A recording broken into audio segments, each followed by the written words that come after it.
8:52 recibimos ahora al abogado Martín D'acevedo, experto en Derecho Electoral, para que nos dé su apreciación sobre los procedimientos que tienen curso ante el Jurado Nacional de Elecciones. Doctor D'acevedo, muy buenos días. Buenos días, Fernando. Buenos días, Carlos. Buenos días, Mónica. Buenos días. Sí, a sus órdenes. Antes de que nos conteste, quisiera conocer a título de qué está hablando, porque sabemos que es un abogado especializado, pero en este caso, ¿tiene usted alguna relación política con los actores concernidos por el proceso electoral? Ninguna, como en el todo proceso electoral he oficiado como una especie de amicus curiae del Jurado Nacional de Elecciones, es decir, un amigo de la Corte, autónomo, independiente, pero experto en temas electorales y en gestión pública. Esa es mi condición, don Fernando. Entonces yo quisiera que nos explique, por favor, cuáles son los procedimientos que todavía están pendientes ante el jurado, porque hay una cierta incertidumbre sobre el número de apelaciones que no han sido todavía vistas por la máxima autoridad de la justicia electoral. Ciertamente, mire, ayer hablaban de otras cifras, pero en verdad pueden haber interpuesto esa cantidad de apelaciones que decía la doctora Lourdes Flores, pero de ahí solamente se han concedido 270. Y de las 270, si el jurado se dispone, como ella misma también reconoció, a agruparlos por nulidades por falta de tasa, nulidades por plazo y tasa, y nulidades por una tasa y una falta de la firma de la personera, ya estaríamos ahí hablando con la posibilidad de que el jurado resuelva 213 expedientes de esa manera acumuladas con sus respectivos informes, venidos desde la mesa de parte de los jurados electorales especiales, en la medida en que, de acuerdo con la legislación vigente y el reglamento, el día 9 de junio, a las 8 de la noche, cada presidente del jurado electoral especial, conjuntamente con su secretario, ha levantado un acta y ha puesto ahí un corte de lo que ingresó hasta ese momento y lo consideró como apelación a revisar las formalidades y subirlas, que ya hemos dicho. Resumiendo, doctor D'acevedo, hay 270 actas que están todavía sujetas a el análisis del jurado, la mayor parte de ellas por razones formales y pocas por razones de fondo. Exacto, y porque por las razones de fondo ya se han estado viendo, ¿no? Sí, 27 se han visto nada más. Exacto, ya. Y porque en verdad por razones de fondo, es decir, por haber sido declaradas infundadas, son 44, resta la diferencia. Estamos hablando escasamente de 18 actas que se deben revisar por cuestiones de fondo, o sea, es una cuestión mínima donde sí necesita el análisis del abogado, de los abogados de ambas partes, ¿no? Y la posición que tiene cada uno. Y en esa, doctora D'acevedo, ¿qué tal? Muy buenos días. Y en esa cantidad que usted señala, las 270 que se deben ver por cuestiones de forma y no de fondo, está básicamente el tema de la extemporalidad del ingreso de estas apelaciones. Sí, yo dije 270 en total, de las cuales ya se están viendo y hemos diferenciado, ¿no? Pero por cuestiones de forma hay un grupo de 165 que se vinculan con, que van a ser resueltas de acuerdo con nuestra experiencia y nuestra intuición como improcedentes por extemporánea. 165 por haber ingresado después de la hora fijada y la fecha fijada como plazo en la ley y en el reglamento de los jurados electorales especiales. Y sobre lo que señalan, el hecho de no tener o tomar en cuenta el tema de fondo de esas apelaciones, que ellos aseguran, esta representación asegura que eso deslegitima el actuar institucional del Jurado Nacional de Elecciones y va a dejar este velo de oscuridad a la hora que sea proclamado el ganador. ¿Cuál es su opinión en términos electorales estrictamente y en términos de procedimientos? Sí, estrictamente, de acuerdo con la legislación vigente, con la jurisprudencia del propio jurado y con los criterios establecidos y con lo que el Tribunal Constitucional también dijo en otros procesos electorales, es una decisión pegada a la ley, pegada a la jurisprudencia y totalmente de acuerdo con la forma como está actuando, como el mismo jurado lo ha dicho a través de uno de sus miembros, con prudencia, pero pegado a la ley, y de esa forma es como ellos mismos también ayer ya han emitido un comunicado de más o menos qué tiempo se demorarían, porque de aquí hay que precisar de una vez estos resultados definitivos hechos por el Pleno del Jurado Nacional de Elecciones bajan a los jurados electorales especiales respectivos y ellos tienen que proclamar sus resultados parciales camino a cerrar ya el proceso electoral, que es lo que corresponde, ¿no?, para entrar a la etapa de la transferencia con escasas 2 semanas, seguramente que quedarán por delante. Sí. Doctor de Acevedo, ¿cuán viable ve usted esta solicitud de auditoría internacional que se le ha pedido básicamente al presidente de la República? Ayer escuchábamos a Lourdes Flores pedirle al presidente que tenga la valentía de solicitar esta auditoría internacional. Y no sé si esta situación de concretarse significaría una violación al principio de neutralidad.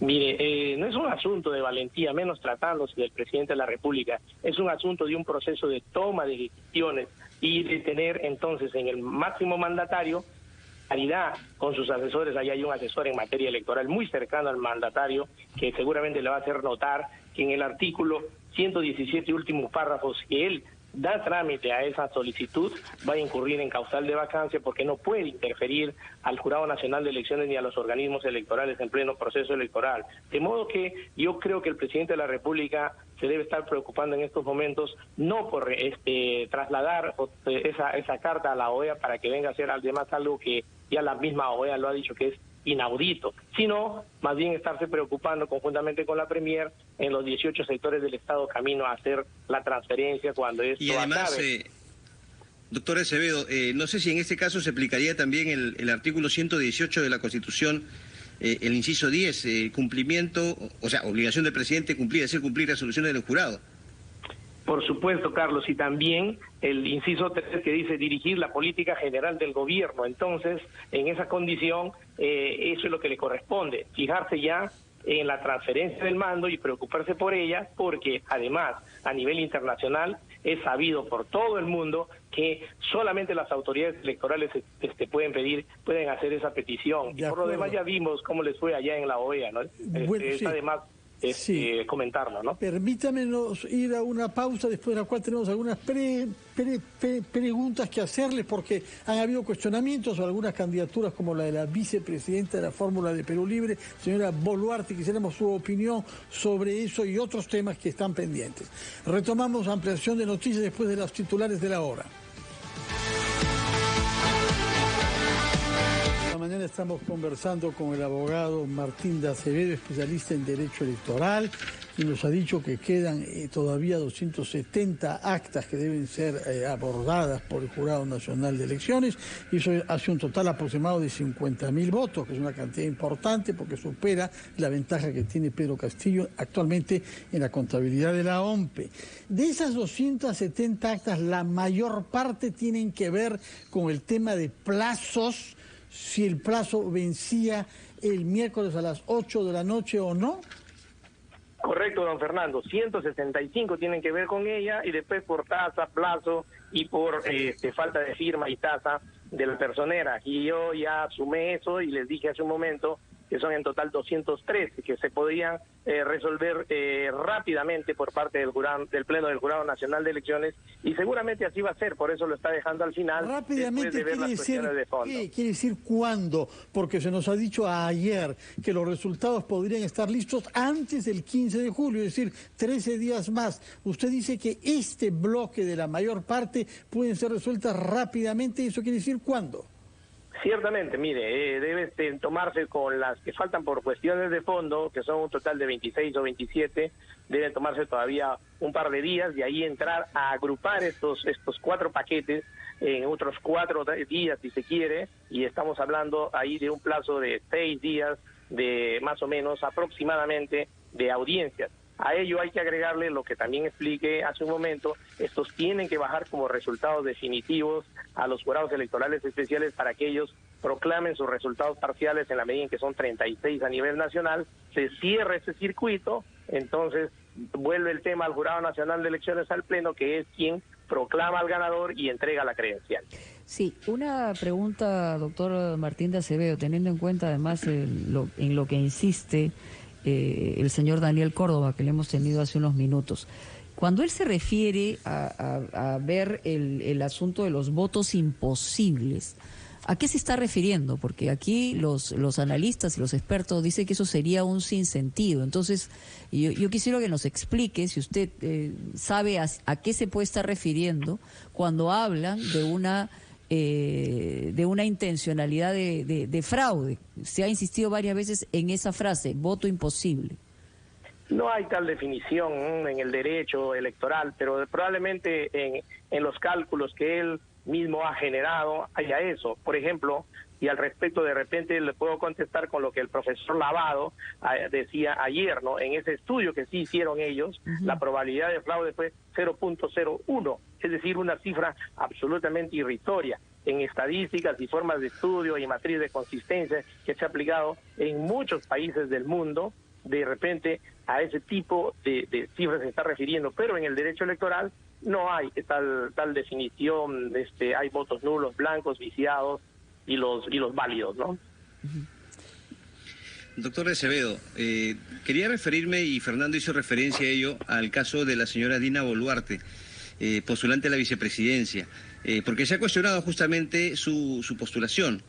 En este caso, ¿hay alguna irregularidad para usted o ha habido alguna irregularidad en el momento de la postulación? Yo me remito al artículo 107, por ejemplo, inciso B de la Ley Orgánica de Elecciones, que no pueden postular presidente a la presidencia y vicepresidencia los miembros del TC, etcétera, etcétera, los integrantes del sistema electoral. Acá habla del concepto miembros de determinadas organizaciones. Si no dejan el cargo 6 meses antes del mismo proceso electoral, ¿hay alguna irregularidad o incompatibilidad de usted en este tema? No, porque cuando la ley, como usted muy bien lo acaba de leer, se refiere a miembros, se refiere a aquellos funcionarios de más alta jerarquía que están normados en el artículo 39 de la Constitución, empezando por el presidente de la República y los miembros con efecto ahí en ese artículo 39, recalco, de la Constitución, concordado con ese artículo 107 que acaba de leer y con el 114 de la propia Ley Orgánica de Elecciones. Los trata la Constitución en esa Ley de Desarrollo Constitucional luego como aquellos que tienen alta jerarquía y básicamente además son aquellos que están considerados titulares del pliego, es decir, tienen el manejo sobre el presupuesto de cada una de sus entidades o instituciones. Lo que significa, y se prohíbe ahí, es que en efecto sean ellos quienes luego, como candidatos, puedan tener acceso a ese dinero y malutilizarlo. Ese es el espíritu de la norma. Además, ya se precisaron por otros expertos en el tema que este caso es aplicable, en este caso es aplicable la norma que salió, la ley que salió el año pasado, que les daba más bien la posibilidad de pedir licencia sin goce de haber 30 días antes, que es lo que ha ocurrido en el caso de la señora Boluarte.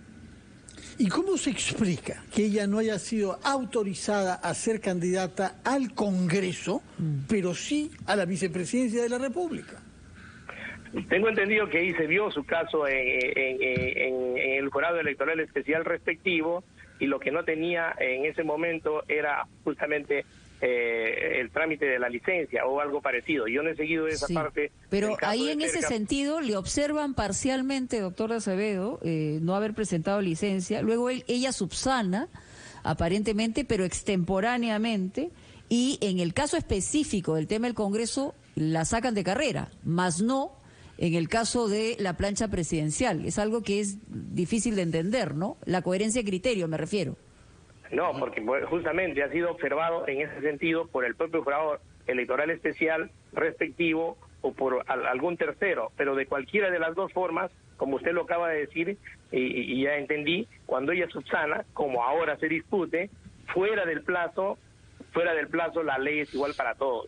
Se cerró la mesa de partes y nadie más entra, ni virtual ni en forma física, a través de ella, porque hay un plazo para las subsanaciones, justamente. Pero ¿cómo pudo subsanar y ser candidata a la vicepresidencia y no subsanar para ser al mismo tiempo, como suele ser, candidata al Congreso?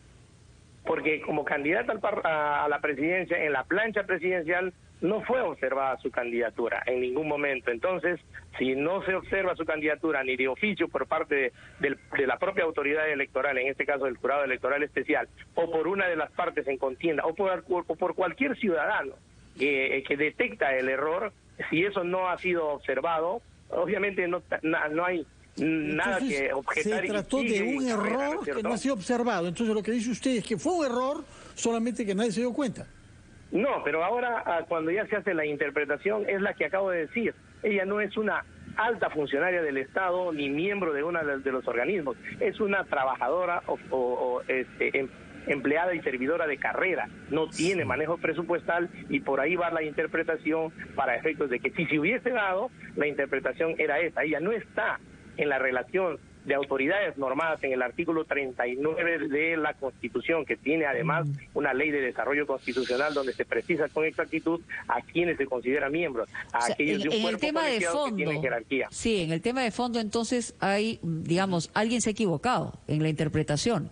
Más allá de la extemporalidad que generó una decisión del Jurado Electoral Especial, en el primer caso simplemente no lo hicieron y pasó, o sea, no hay una homogeneidad en el criterio en ese sentido, a eso nos referimos, por eso es la pregunta también de Fernando, para entenderla, ¿no? Sí, Mónica, ¿alguien se ha equivocado? Yo diría que no, nadie ha observado su postulación en la plancha, ha observado su postulación de oficio, el propio Jurado Electoral Especial al Congreso, pero no en la plancha presidencial, y esos marchan por cuerdas separadas, como decimos los abogados. Eso se declara. Probablemente haya un vacío que más adelante se tenga que sanar, pero no es nada, ¿no? Sí, justamente a eso iba. En ese sentido, ¿sería necesario una, no sé, promulgación o dación de nuevas normas mucho más claras, más específicas? Porque ¿cómo se puede actuar en determinado criterio en un caso y con diferente criterio en otro caso? La verdad que eso es algo que uno lo deja desconcertado. Como repito, ha habido una observación como candidata al Congreso, pero no como candidata a la presidencia de la República, y ahí se hubiese verificado que no hay esa, digamos, diferente interpretación, sino que no se la considera una funcionaria que está normada en el artículo 39 de la Constitución, sino una servidora pública, y como tal, de repente el vacío que más adelante se debe cubrir en la legislación electoral es que nadie que trabaje dentro del sistema electoral en cualquier nivel, hasta el último empleado, servidor y obrero, puede postular, ¿no? O sea, cosa que sería una medida bastante bien restrictiva, porque en efecto un ciudadano estando en ejercicio, entonces ahí por ejemplo, para usted hay un conflicto de interés. En el momento la postulación de una persona que postula en elecciones y que además integra el sistema electoral, ¿no es para usted un conflicto de interés? No, porque deja de trabajar, ¿no? O sea, o renuncia 6 meses antes o tiene que pedir licencia y no tiene la posibilidad entonces de acceder a su entidad o institución ni a su puesto de trabajo durante ese tiempo. Bueno, muchas gracias, doctor Martín de Acevedo, por sus explicaciones.